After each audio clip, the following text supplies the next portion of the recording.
My ex-wife snuck into our room and shaved my current wife's head while she was sleeping to embarrass her at our daughter's wedding. I couldn't let her cruelty go unanswered.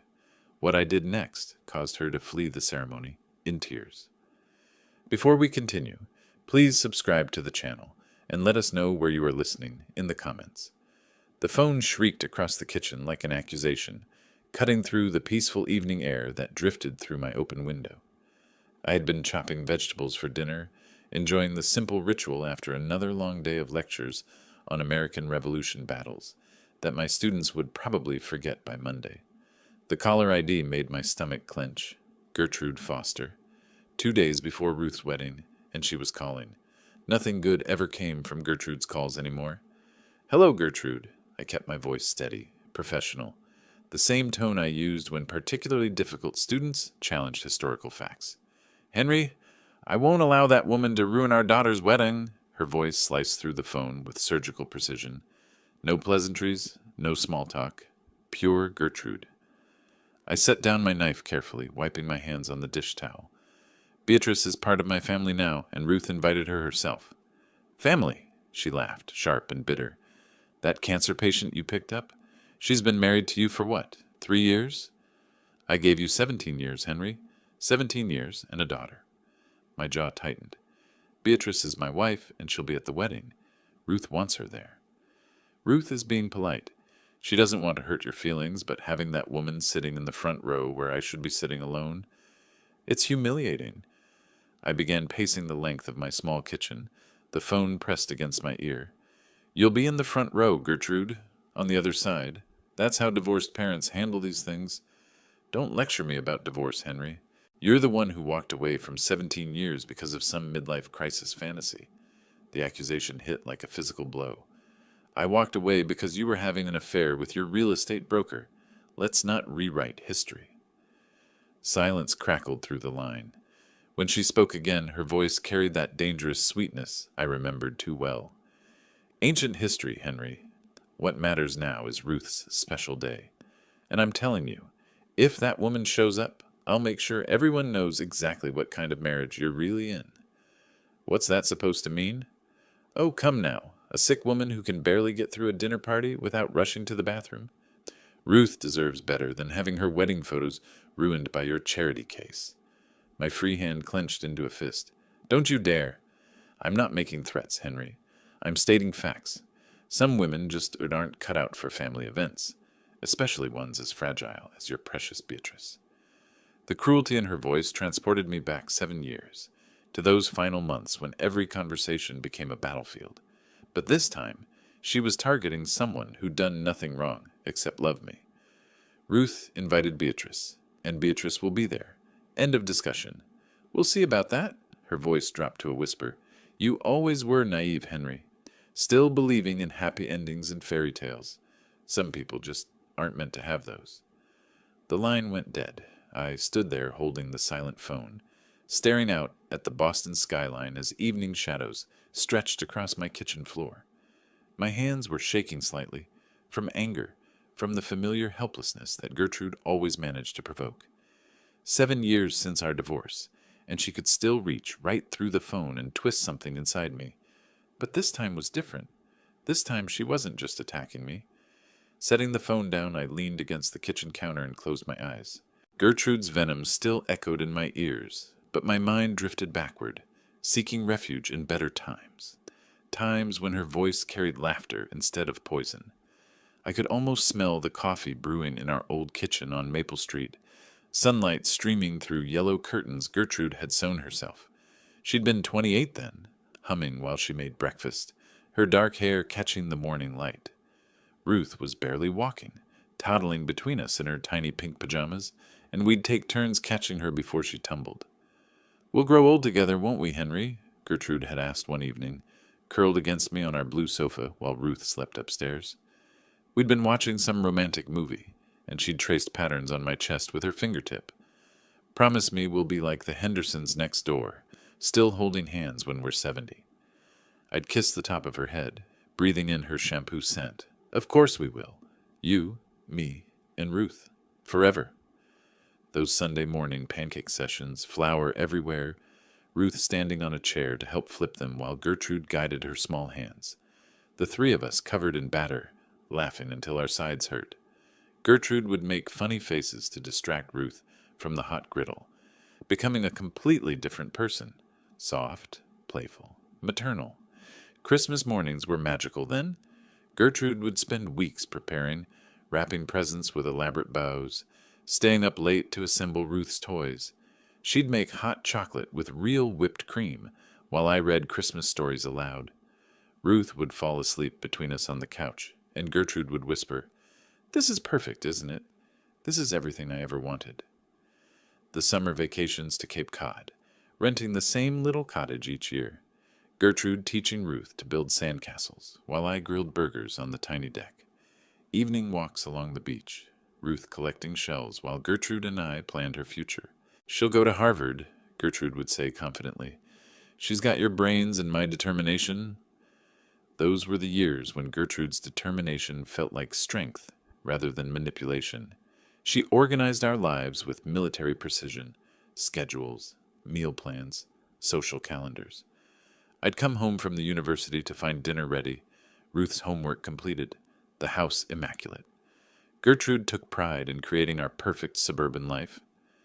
"Professor Miller's lucky wife," the neighbors called her, and she'd beam with satisfaction. She'd host faculty dinner parties, charming my colleagues with intelligent conversation and perfectly prepared meals. I'd watch her across our dining room table, thinking how fortunate I was to have found someone who understood both my professional world and my need for a peaceful home. Ruth's first day of school, Gertrude crying harder than our daughter. "She's growing up too fast," she'd whispered, watching Ruth disappear into the building. That night, she'd pulled out photo albums, tracing Ruth's face in baby pictures. "Promise me you'll always remember how sweet she was at this age." The quiet evenings when Ruth was older, doing homework upstairs while Gertrude and I shared wine and discussed our days. She'd listen to my stories about difficult students and departmental politics, offering practical advice. "You're too patient with them, Henry. Sometimes people need firm boundaries." Even our arguments were different then, passionate but respectful. Disagreements about Ruth's curfew or vacation destinations that ended with compromise rather than warfare. Gertrude could be stubborn, but she'd listen to reason. We'd talk things through until we found solutions that satisfied us both.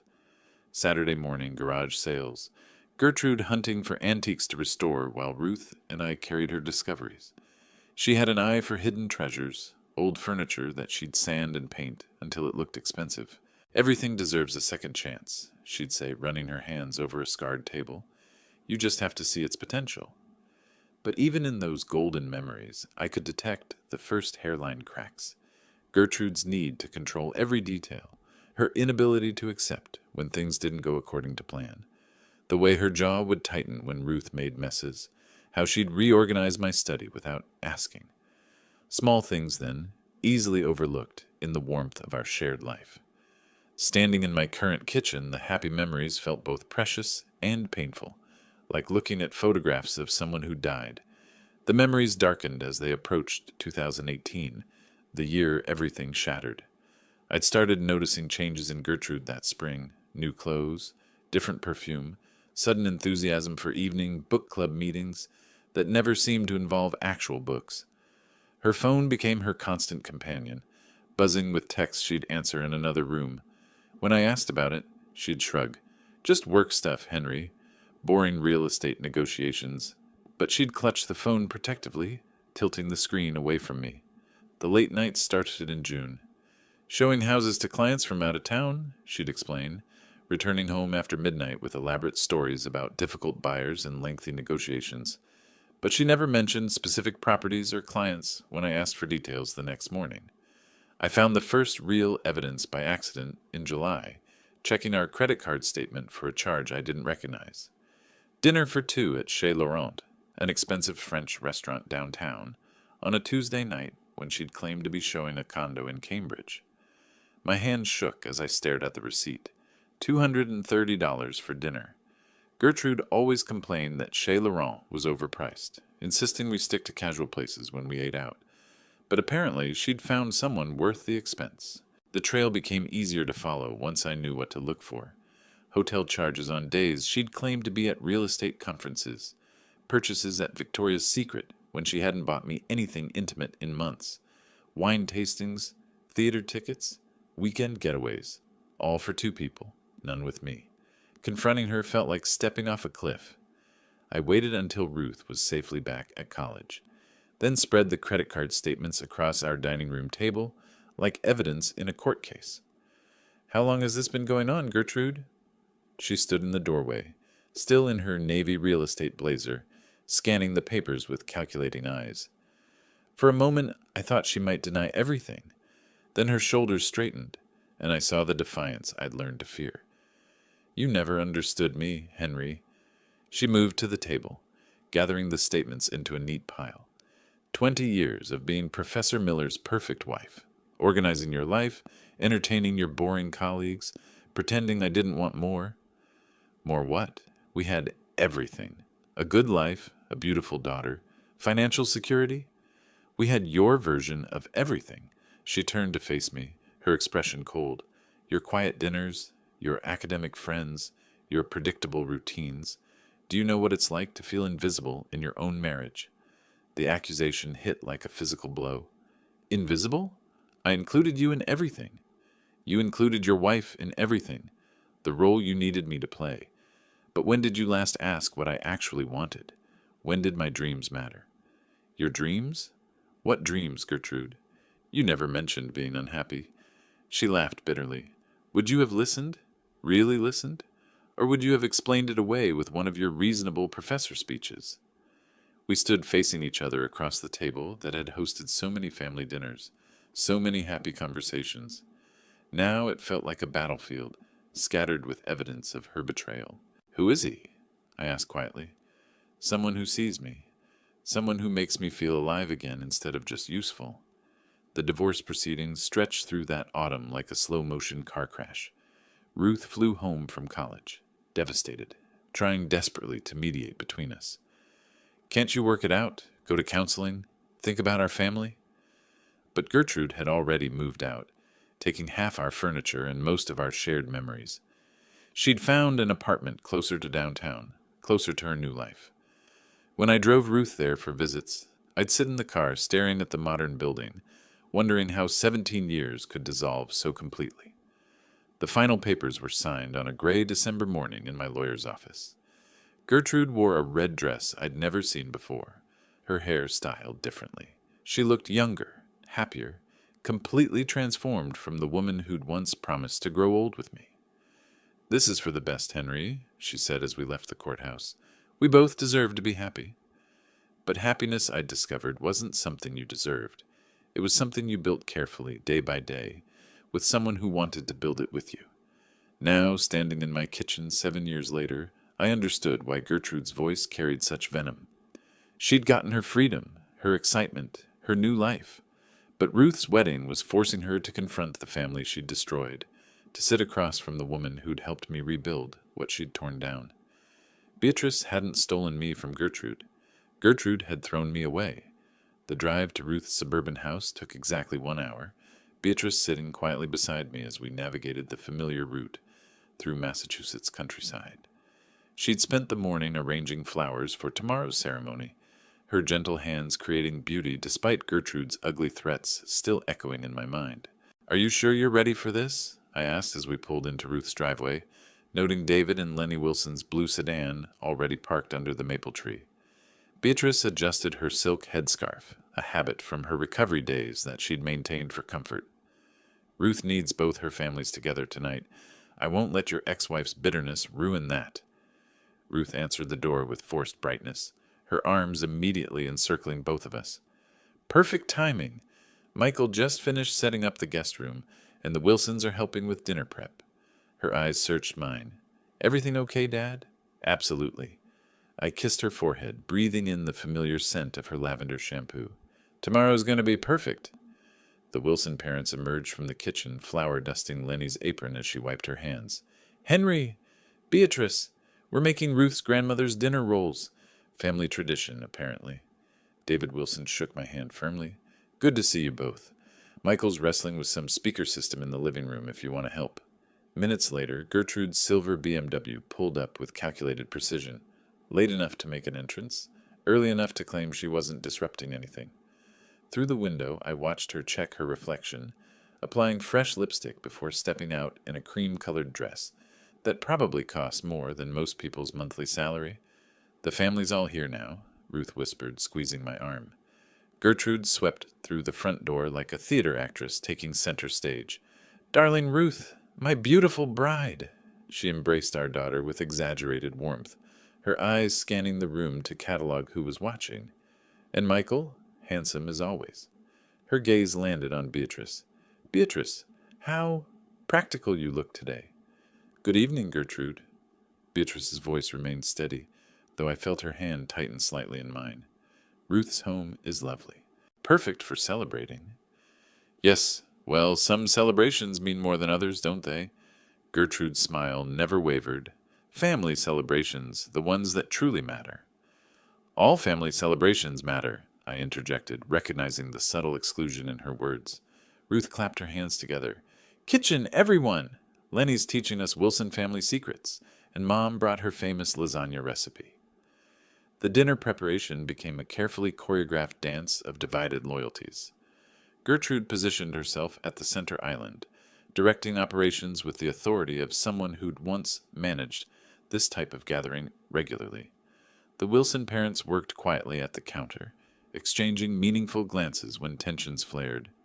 "Beatrice, dear," Gertrude said while chopping vegetables with unnecessary force, "I hope you're feeling strong enough for tomorrow's festivities. Long days can be so exhausting for someone with your health history." "I'm fine, thank you." Beatrice continued arranging the flowers she'd brought, her movements precise despite the provocation. "Cancer survivors are so brave," Gertrude continued, her voice dripping with false sympathy, "though I suppose some battles leave more lasting effects than others." My knife hit the cutting board harder than necessary. "Beatrice is completely healthy." "Of course she is. I just worry about stress levels. Wedding days can be overwhelming, especially for someone who's not used to large family gatherings." Ruth appeared between us like a referee. "Mom, can you help me with the wine selection?" "Dad, Michael needs advice about tomorrow's music playlist." The evening progressed through forced conversations and careful seating arrangements. Ruth had obviously planned the dinner table placement strategically. Gertrude at one end, Beatrice and me at the other, with herself and Michael serving as buffers in the middle. The Wilson parents occupied neutral territory, asking safe questions about the weather and weekend plans. "This house has such interesting security features," Gertrude commented casually, glancing toward the small camera mounted discreetly in the corner. "Very modern, very thorough," Ruth beamed proudly. "Michael insisted on the full system after those break-ins last year. Cameras everywhere, motion sensors, the works. Makes me feel safe." "How wonderfully comprehensive." Gertrude's smile seemed particularly satisfied. "Privacy is so important in a home." After dinner, Ruth assigned sleeping arrangements with diplomatic precision. "Mom, you're in the blue guest room upstairs. Dad and Beatrice. You have the green room down the hall. Wilson parents get the master guest suite." She paused. "Tomorrow's going to be early, so everyone should rest well." Standing in our assigned room later, Beatrice sat at the small vanity, carefully removing her headscarf and brushing the hair she'd worked so hard to regrow. 3 years of careful nurturing had restored it to shoulder length, soft brown waves that caught the lamplight. "She's planning something," I said quietly, checking that our door was securely locked. "She's always planning something, Henry. But tomorrow is Ruth's day. Nothing else matters." I watched my wife prepare for sleep, her movements gentle and methodical. After her cancer treatment, she'd developed routines that brought comfort: the silk scarf, the careful hair care, the lavender lotion that helped her relax. Simple rituals that Gertrude had mocked tonight with surgical precision. "Whatever she's planning, I won't let her hurt you." Beatrice smiled at me through the mirror. "She can't hurt me, Henry. Not anymore. Love is stronger than whatever poison she carries." Outside our room, the house settled into quiet preparation for tomorrow's celebration, but sleep felt impossible, knowing Gertrude was somewhere above us, plotting her next move in this war she'd declared against our happiness. Something pulled me from sleep at 7:15, my internal clock conditioned by decades of early morning lectures. Sunlight filtered through the guest room's white curtains, painting everything in soft gold.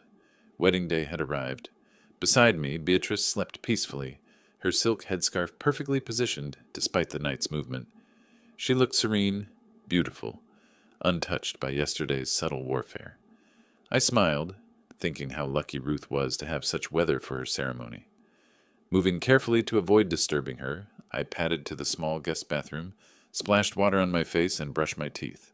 The house remained quiet. Even Ruth and Michael weren't stirring yet. Good. Everyone deserved rest before the celebration ahead. Returning to our bed, I settled beside Beatrice and gently touched her shoulder. "Good morning, beautiful. Wedding day's here." She stirred slightly, making that soft humming sound she always made when transitioning from sleep. I reached up to adjust her headscarf, planning to wake her with a gentle kiss. The fabric shifted under my touch. My hand froze. Where thick, healthy hair should have cushioned my fingers, I felt only smooth scalp. Carefully, with growing dread, I lifted the edge of her scarf. Beatrice's hair was gone. Completely gone. Not the gradual loss from chemotherapy that we'd battled together 3 years ago. This was different. Deliberate. Someone had taken scissors and cut away every strand, leaving only stubble across her scalp. "Beatrice," my voice cracked. "Honey, wake up." Her eyes fluttered open, confusion clouding her features. "Henry, what's wrong?" I couldn't speak, couldn't form words to explain the cruelty I was seeing.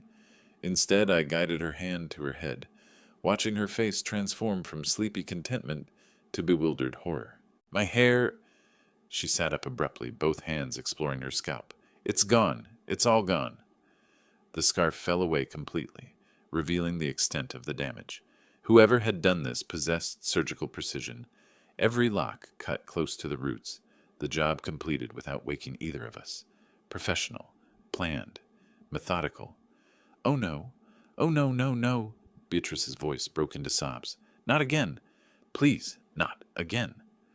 I gathered her into my arms as she crumbled, her body shaking with the force of memories this violation had triggered.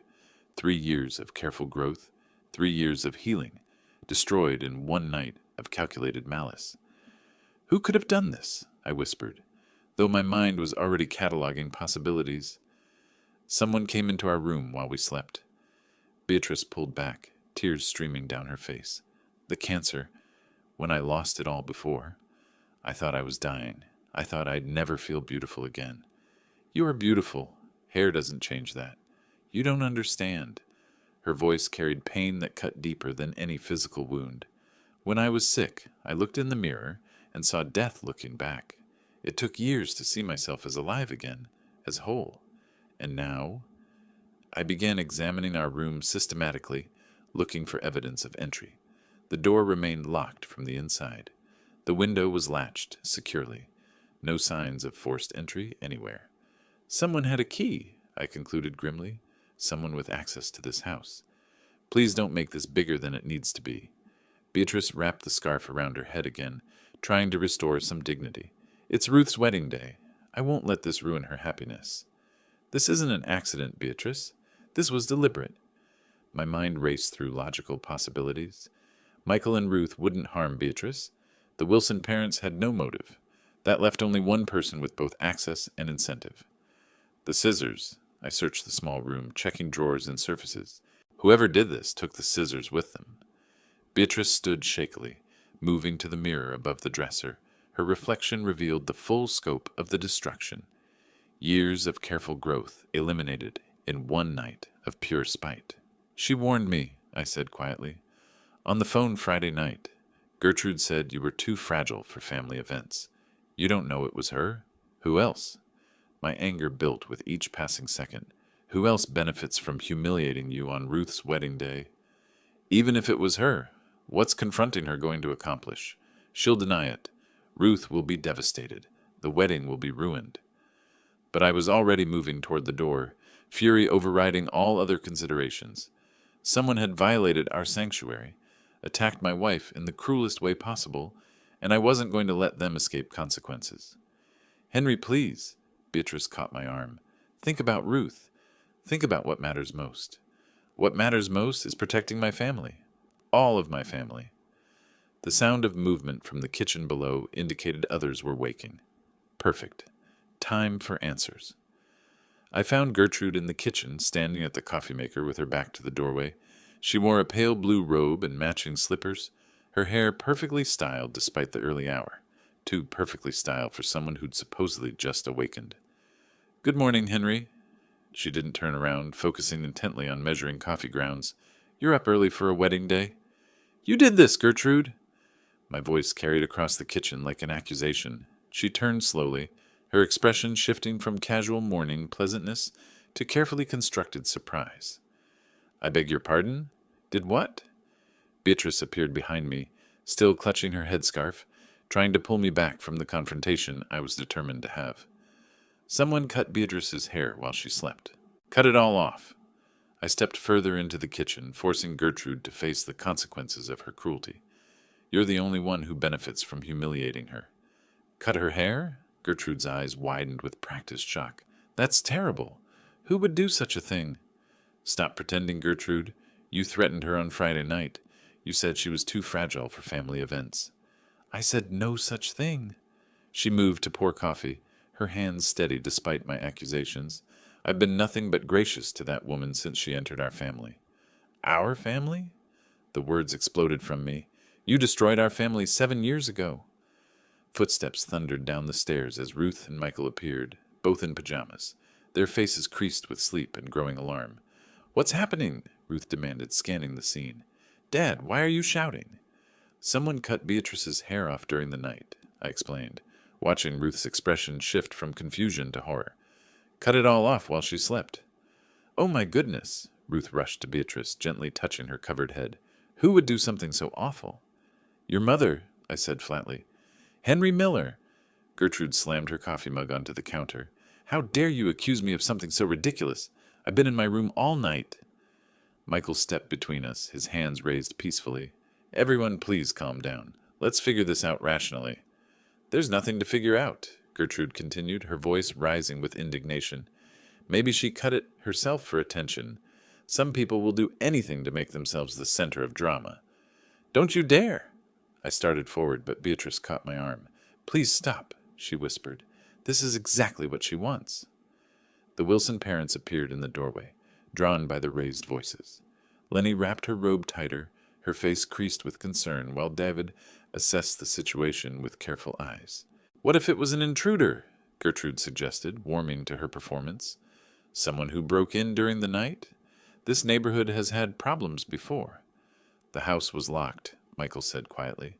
"Security system armed. No one came in from outside." "Then maybe someone already inside did it," Gertrude shot back, "though I can't imagine who would be so cruel." Ruth sank into a kitchen chair, her wedding day joy crumbling around her. "Today was supposed to be perfect. How can this be happening?" "Because your mother can't stand seeing me happy," I said, my voice deadly quiet. "Because she'd rather destroy a family than admit she made mistakes. I won't stand here and listen to these baseless accusations." Gertrude grabbed her coffee and headed toward the doorway. "Some of us have a wedding to prepare for. Running away won't change what you did." She paused at the threshold, turning back with a smile that made my blood freeze. "Henry dear, you always were prone to paranoid fantasies. Perhaps you should consider whether your wife's condition might be affecting your judgment." The cruelty of that final shot left everyone speechless. Even Ruth stared at her mother with dawning recognition of who Gertrude really was. "Get out," I said quietly. "This isn't your house, Henry. Get out of this kitchen before I do something we'll both regret." Gertrude's smile widened.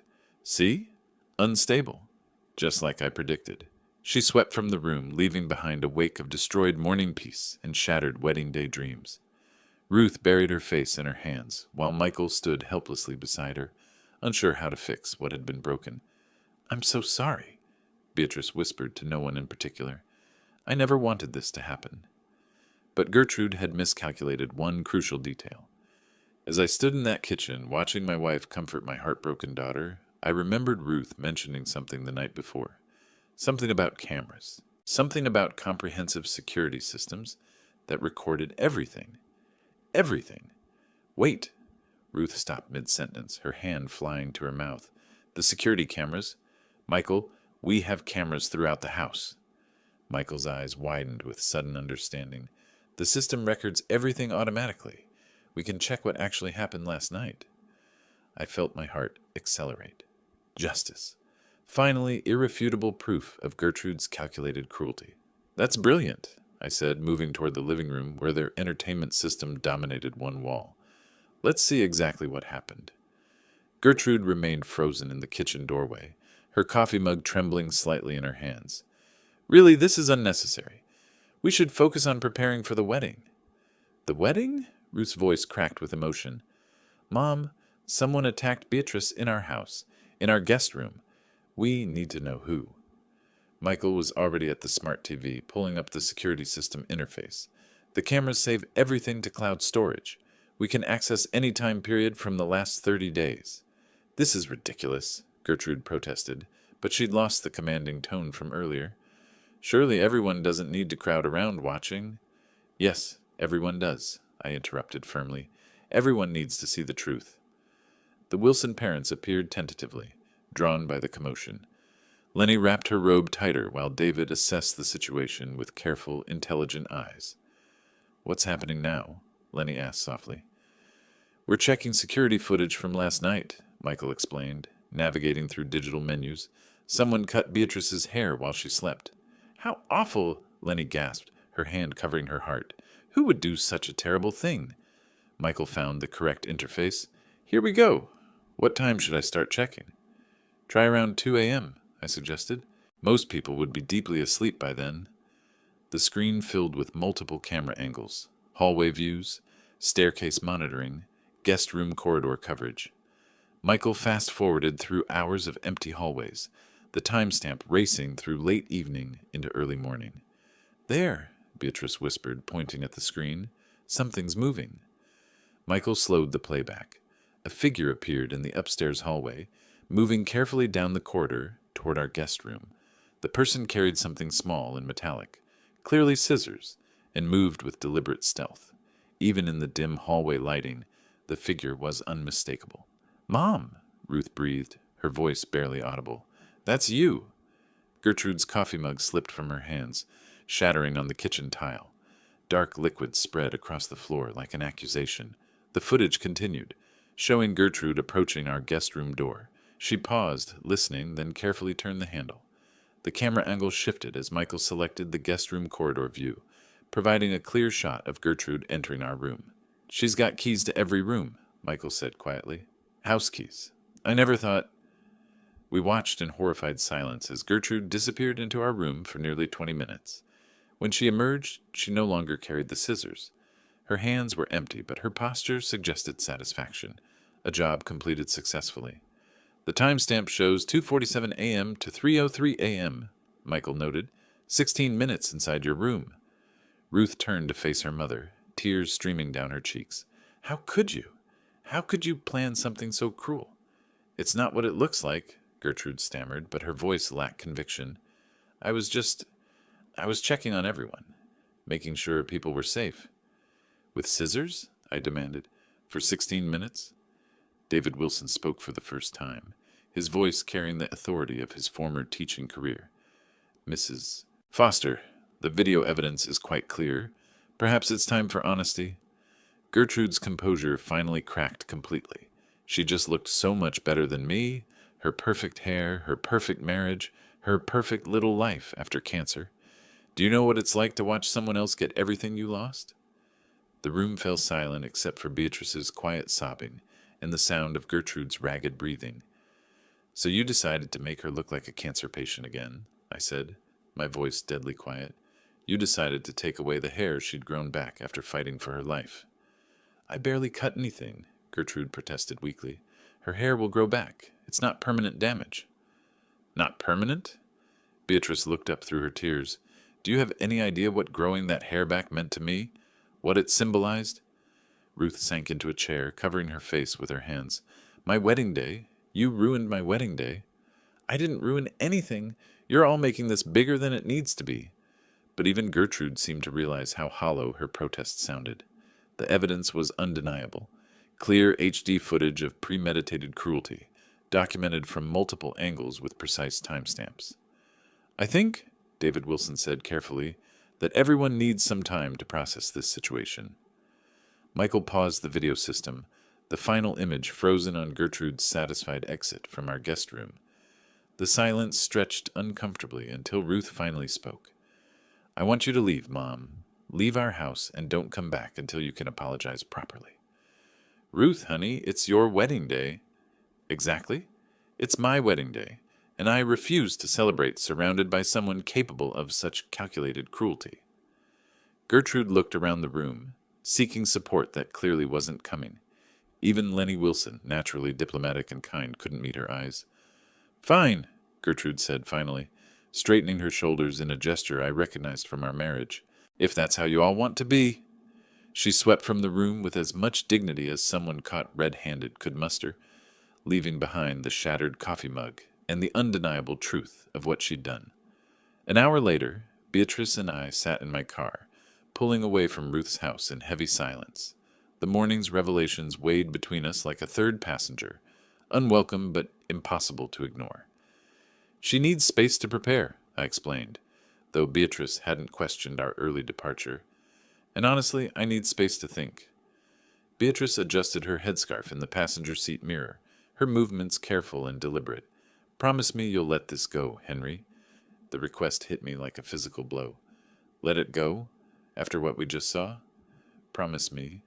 Her voice carried a desperate edge I hadn't heard since her cancer diagnosis. I can't bear the thought of more conflict today. Ruth's wedding should be about joy, not revenge. I navigated onto the highway, spring sunshine streaming through our windows in stark contrast to the darkness I felt building inside. Beautiful day for a wedding. Beautiful day for justice, too. Some actions have consequences, Beatrice. Real consequences. And some battles aren't worth fighting. She turned to face me, her eyes reflecting pain that went beyond this morning's violation. After everything I've been through after fighting cancer and winning, I've learned what really matters. This isn't it. This isn't what? Someone deliberately attacking you, cutting off the hair you fought so hard to regrow? The hair will grow back, she said quietly. But family damage might not heal. Ruth just banished her own mother from her wedding day. Isn't that enough? I gripped the steering wheel tighter, my knuckles white against the black leather. It's not enough. Not nearly enough. We drove in silence for several miles, passing familiar landmarks that marked our route back to Boston. The suburban houses gave way to urban density, but my mind remained focused on the video footage we'd witnessed. Gertrude's careful planning, her calculated timing, her satisfaction at completing her cruel task. You don't understand, I said finally. You're thinking about this as someone who's faced real mortality, real crisis. But I'm thinking about it as someone who failed to protect you. Failed to protect me? Henry, you couldn't have prevented this. I could have insisted we stay in a hotel. I could have recognized the threat she posed. I could have... Stop. Beatrice reached across to touch my arm. You're not responsible for her choices, but I am responsible for mine. Something in my tone made her hand tighten on my sleeve. What does that mean? I couldn't meet her eyes. It means I cannot forgive this kind of deliberate cruelty. I cannot pretend it didn't happen, and I cannot let her escape consequences. What kind of consequences? Instead of answering, I took the exit toward our neighborhood, my mind already working through possibilities. Gertrude had humiliated Beatrice publicly, deliberately on our daughter's wedding day. Justice demanded a proportional response. Promise me, Beatrice said again, her voice smaller now. Promise me you won't do anything to escalate this. I promise I won't do anything to hurt Ruth's wedding. That's not the same thing. No, it's not. We pulled into our driveway 30 minutes later, the conversation unresolved and tension crackling between us. Beatrice climbed out slowly, exhaustion evident in every movement. The morning's trauma had drained her completely. I'm going to rest before we need to get ready, she said, not meeting my eyes. Please don't do anything foolish while I sleep. I watched her walk toward our front door, shoulders slumped with defeat and exhaustion. She'd survived cancer, rebuilt her life, and learned to trust again. Gertrude had attacked all of that with surgical precision. Inside our house, I poured myself coffee and sat at my kitchen table, the same place where Gertrude's phone call had started this nightmare 2 days ago. But now I had advantages I hadn't possessed then: evidence, witnesses, and most importantly, a clear understanding of exactly who Gertrude Foster really was. My phone buzzed with a text from Ruth. "Dad, I'm so sorry about Mom. Are you and Beatrice okay? Wedding still at 4 p.m. Love you both," I typed back. "We'll be there. Wouldn't miss your special day." But I didn't mention what else I'd be bringing to that wedding. Gertrude wanted to play psychological warfare? She'd chosen the wrong opponent. While Beatrice slept upstairs, I began making phone calls. The Grand Meridian Hotel sprawled across 3 acres of manicured gardens in Cambridge, its stone facade gleaming in the late afternoon sunshine. Perfect venue for Ruth's dream wedding, elegant, traditional, with enough space for both celebration and, if necessary, public revelation. "It's beautiful," Beatrice murmured as we walked through the main entrance. She'd chosen a navy blue dress that complemented her headscarf, looking dignified despite the morning's trauma. "Ruth has excellent taste." I squeezed her hand gently. "She gets that from both her parents." The ceremony would take place in the hotel's garden courtyard, with reception following in the adjacent ballroom. Guests were already arriving, a mix of friends from Ruth's work, Michael's engineering colleagues, and extended family members who'd traveled for the celebration. We found our seats in the front row, family section clearly marked with small floral arrangements. Across the aisle, chairs remained conspicuously empty, Gertrude's section awaiting her arrival. "Do you think she'll actually come?" Beatrice asked quietly. "Oh, she'll come. Gertrude never misses an opportunity for drama." David and Lenny Wilson appeared, both dressed impeccably and looking somewhat recovered from the morning's revelations. They chose seats carefully, positioning themselves between family sections like diplomatic peacekeepers. "Henry, Beatrice," David nodded formally. "How are you both holding up?" "We're fine," I replied. "Today is about Ruth's happiness." "Indeed." His eyes held questions he was too polite to ask. More guests filtered in: Ruth's college friends, Michael's family from Connecticut, neighbors from their suburban development, normal people living normal lives, unaware of the psychological warfare that had preceded this celebration. The string quartet began playing processional music, signaling ceremony start in 15 minutes. Still no sign of Gertrude. "Maybe she decided not to come," Beatrice whispered hopefully. Then I saw her. Gertrude swept through the garden entrance like a movie star arriving at a premiere. She wore a cream-colored silk dress that probably cost more than most people's monthly salary, paired with pearls and heels that added 3 inches to her height. Her hair was perfectly styled, makeup professionally applied. Overcompensation, I realized. She was trying to overwhelm the morning's humiliation with pure magnificence. "That dress is inappropriate," Beatrice observed quietly. "Too formal, too attention-seeking." Gertrude paused at the entrance, scanning the crowd with calculating eyes. When her gaze landed on us, her smile turned predatory. She began making her way down the aisle, stopping to greet guests with exaggerated warmth. "Beatrice, dear," her voice carried across the garden as she approached our section.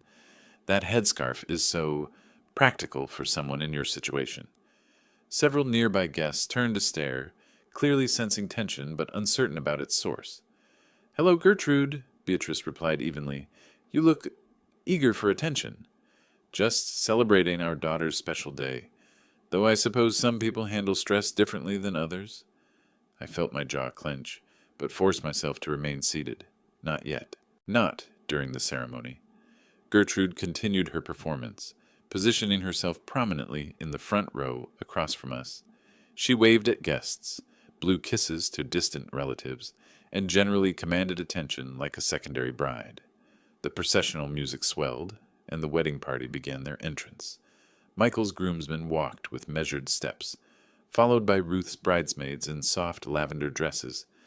Finally, Ruth appeared on the arm of her uncle, my brother Tom, who'd flown in from California to give her away. She looked radiant, absolutely radiant, white silk gown flowing behind her, veil catching the afternoon breeze, face glowing with pure happiness.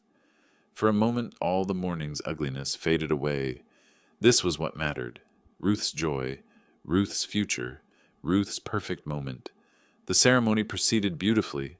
Heartfelt vows, emotional ring exchange, traditional unity candle lighting. Ruth and Michael gazed at each other with the kind of love that made observers believe in forever. But throughout the ceremony, I remained aware of Gertrude's positioning and behavior. She dabbed at her eyes with a lace handkerchief during emotional moments, posed strategically for photographer attention, and whispered comments to nearby guests. "She's building her narrative," I murmured to Beatrice during the ring exchange, "playing the devoted mother role." "Let her," Beatrice whispered back, "as long as she doesn't disrupt Ruth's moment." The officiant pronounced them husband and wife. Michael kissed Ruth with tender passion while guests erupted in applause. Photographer bulbs flashed, capturing the perfect moment for posterity. As the newly married couple walked back down the aisle, guests began moving toward the reception area. Cocktail hour would last 90 minutes, followed by dinner and dancing. Plenty of time for what I had planned. "Henry," Beatrice caught my arm as we stood, "whatever you're thinking, please reconsider." "I'm thinking about justice," I replied quietly, "and sometimes justice requires public revelation." She searched my eyes, recognizing something that made her uncomfortable. "Promise me you won't ruin Ruth's reception." "I promise I won't ruin anything that matters." But as we walked toward the ballroom, I checked my jacket pocket one final time. The USB drive containing this morning's security footage felt solid and purposeful against my fingers. Gertrude wanted to play games? Tonight, she'd learn the real rules. The moment arrived with the clinking of champagne glasses and the gentle dimming of ballroom lights. Reception dinner had concluded perfectly. 3 courses of elegant hotel cuisine, wine flowing freely, guests relaxed and happy. Ruth glowed with bridal radiance while Michael beamed beside her, both oblivious to the storm approaching. "Time for speeches," the wedding coordinator announced, adjusting the microphone at the head table. "We'll begin with the father of the bride." Beatrice's hand found mine under the table, squeezing gently. "Please keep it simple, Henry. Just wish them happiness." I stood slowly, feeling the weight of the USB drive in my jacket pocket. 80 guests turned expectant faces toward me, wine-warmed and trusting. Perfect audience for what I had planned. "Thank you all for being here to celebrate Ruth and Michael's beautiful wedding day," I began, my professor's voice carrying easily across the ballroom. "Today we witness not just a marriage, but the joining of 2 wonderful families." Applause rippled through the room. Ruth smiled proudly while Gertrude, seated at a table across the room, preened with satisfaction. She'd spent the evening working the crowd, rebuilding her social standing after the morning's disgrace. "Ruth, you look absolutely radiant, and Michael, you're the luckiest man alive to have found such an extraordinary woman." More applause. Marriage teaches us about love, commitment, and most importantly, protecting those we cherish. The word protecting carried special weight, though only I understood its significance yet. Many of you know my wife Beatrice fought a courageous battle against cancer 3 years ago. I turned slightly toward her, noting how she tensed at the unexpected direction. For 2 years, she lost her beautiful hair to chemotherapy. When it finally grew back, it represented more than vanity. It symbolized her victory over disease, her strength, her survival, her hope. Murmurs of sympathy and admiration arose from guests familiar with Beatrice's journey. She looked puzzled but touched by the public recognition. That hair was precious to her, precious to all of us who love her. Gertrude shifted uncomfortably in her seat, perhaps sensing the speech's unusual trajectory. Her smile became more forced. This morning, someone crept into our guest room while Beatrice slept peacefully. My voice hardened perceptibly. Someone cut off all her hair with scissors, leaving her completely bald again. Gasps echoed through the ballroom. Guests exchanged shocked glances while Ruth's face went pale with dawning horror. This wasn't an accident or a prank. This was calculated cruelty designed to humiliate a cancer survivor on her daughter's wedding day. Gertrude half rose from her chair, her face flushing deep red. "Henry, this is inappropriate." The perpetrator wanted to rob Beatrice of her dignity, her confidence, her symbol of survival. I continued without acknowledging the interruption. They wanted to make her look sick again, vulnerable again, defeated again. "Stop this immediately!" Gertrude's voice cracked with panic. that someone was Gertrude Foster, mother of the bride. The words fell like stones into still water, creating ripples of shock throughout the room. We have high-definition video evidence of her deliberate actions, captured by security cameras in Ruth's home. Complete silence gripped the ballroom. 80 faces turned between me and Gertrude, processing the magnitude of accusation.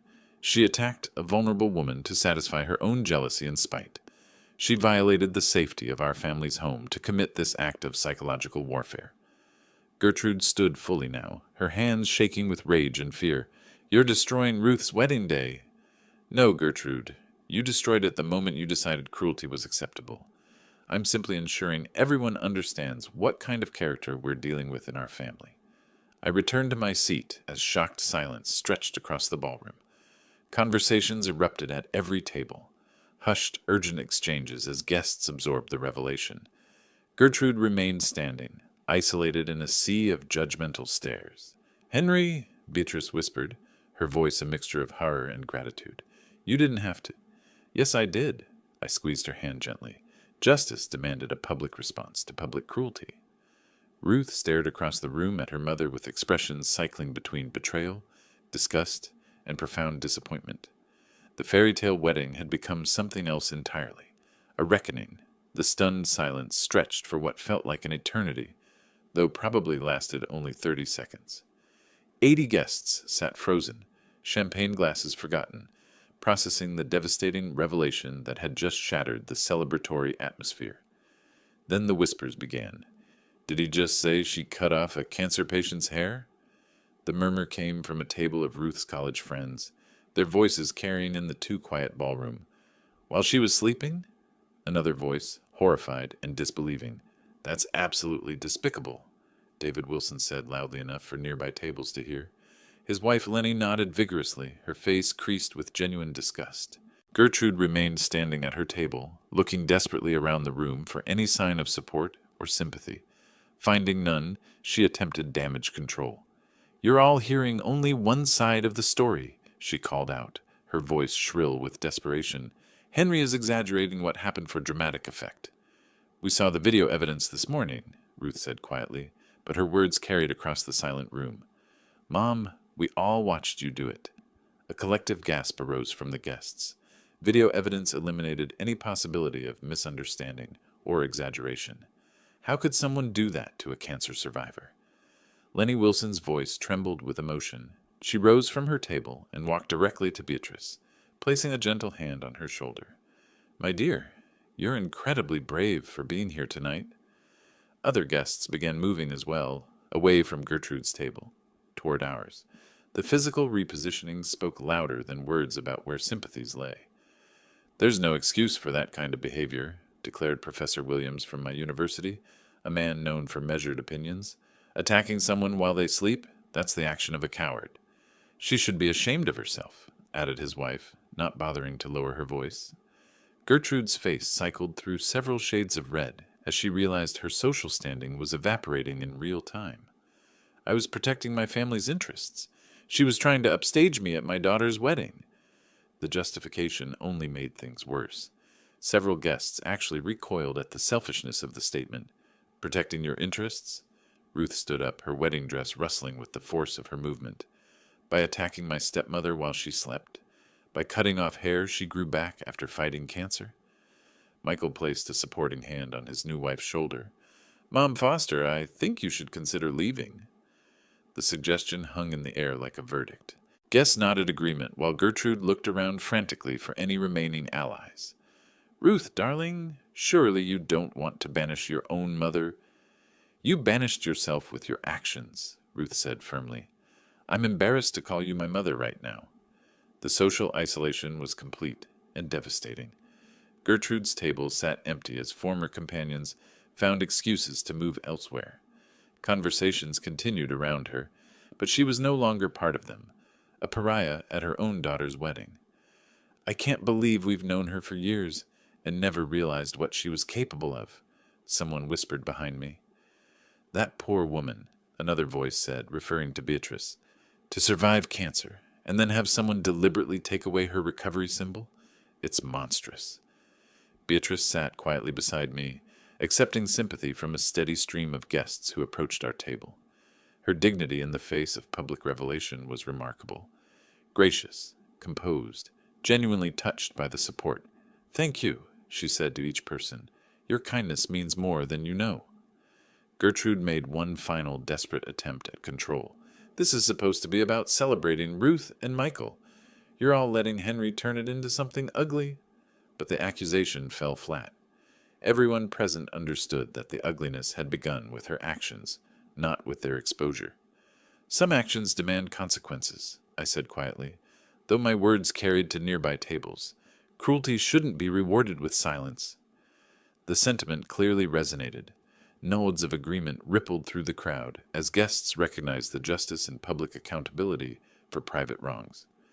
Gertrude gathered her purse with shaking hands, finally accepting that her position had become untenable.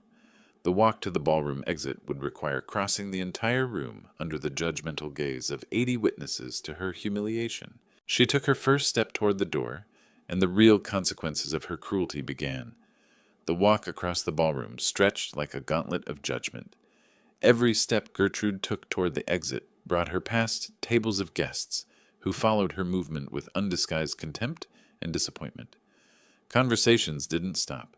They intensified, creating a wall of whispered condemnation that accompanied her retreat. "After everything Beatrice has been through," someone murmured as she passed. "The cruelty of it is just breathtaking," came another voice. Gertrude kept her chin raised, attempting to maintain dignity while her carefully constructed social persona crumbled around her. But I could see the tremor in her hands, the slight stumble in her expensive heels, the way her breathing had become shallow and rapid. She paused at the ballroom entrance, turning back for one last, desperate appeal. "Ruth, please don't let him turn you against your own mother." Ruth looked up from her position at the head table, surrounded by friends and Michael's family, offering support and comfort. "I'm not turning against you, Mom. I'm turning away from someone who attacks vulnerable people while they sleep." The final rejection hit Gertrude like a physical blow. Her shoulders sagged slightly before she straightened them again in that gesture I remembered from our divorce proceedings. False bravado, masking complete defeat. She disappeared through the doorway, leaving behind only the echo of whispered judgments and the collective exhale of a community that had witnessed justice served. "Henry?" Beatrice said quietly, her hand finding mine on the table. "Thank you for defending me." "Always," I replied, meaning it completely. Ruth approached our table, her wedding dress trailing behind her like a cloud of silk and redemption. "Dad, I understand why you had to do this. Some things can't be ignored or forgiven quietly." "Your happiness matters most," I said, standing to embrace her. I couldn't let her poison this day with her cruelty. Michael joined us, his arm circling his new wife's waist. "Sir, you showed real courage exposing that. Beatrice deserved justice, and frankly, so did we. We deserved to know who we were really dealing with." The Wilson parents approached, both looking shaken but relieved. "Professor Miller," David said formally, "what you did took tremendous strength. Some behaviors demand public accountability." "No one should attack a cancer survivor," Lenny added firmly, "especially not family. That woman needed to face consequences." Around us, the reception was slowly returning to its celebratory atmosphere. Guests who had been shocked into silence began talking and laughing again, the tension dissipating like smoke in the wind. The band started playing soft background music, and servers began circulating with after-dinner drinks. "Look around," I said to Beatrice, gesturing at the renewed celebration. "Everyone here supports you, respects you. You're surrounded by people who recognize your strength and dignity." She smiled, the first genuine smile I'd seen from her all day. "I feel it. For the first time since this morning, I feel safe and valued." Ruth returned to her head table, where Michael was already organizing the cutting of their wedding cake. The photographer captured moment after moment of joy and celebration, images that would preserve this day's triumph over adversity. One of my university colleagues approached, drink in hand. "Henry, that was brilliantly handled. You gave that woman exactly what she deserved. Public accountability for private cruelty." "Justice required a proportional response," I replied. "She wanted to humiliate Beatrice publicly, so public exposure seemed appropriate. Through the ballroom windows, I caught a glimpse of Gertrude's silver BMW pulling out of the parking lot, her taillights disappearing into the evening darkness. She was leaving alone, socially defeated, her reputation in ruins, exactly the consequences her actions deserved. She'll think twice before attacking anyone else, Beatrice observed quietly. She'll think twice before showing her face in this community again, I corrected. Some bridges, once burned, can never be rebuilt. As the evening progressed, guest after guest approached our table with words of support, praise for my protective actions, and genuine affection for Beatrice. The community had spoken clearly about its values. Cruelty would not be tolerated, vulnerability would be protected, and justice would be served. Ruth and Michael's first dance began, a slow waltz that seemed to wash away the evening's earlier drama. They moved together with perfect synchronization, lost in each other's eyes, surrounded by the love and support of people who genuinely cared about their happiness. Perfect ending, I murmured, watching my daughter find her fairy tale after all. Beatrice leaned against my shoulder, content and peaceful for the first time in days. Justice served, family protected, and love triumphant. Yes, it's perfect. The celebration continued long into the evening, but the real victory had already been won, a clear demonstration that cruelty has consequences, that protecting the vulnerable is worth any social cost, and that sometimes public revelation is the only adequate response to private wrong. Gertrude had learned a lesson she'd never forget. Some actions demand public accountability, and some people refuse to be bullied into silence. The scales of justice, once tilted by her calculated cruelty, had been balanced again. If you like this story, please like this video, subscribe to the channel, and share your impressions of this story in the comments. To listen to the next story, click on the box on the left. Thank you for watching.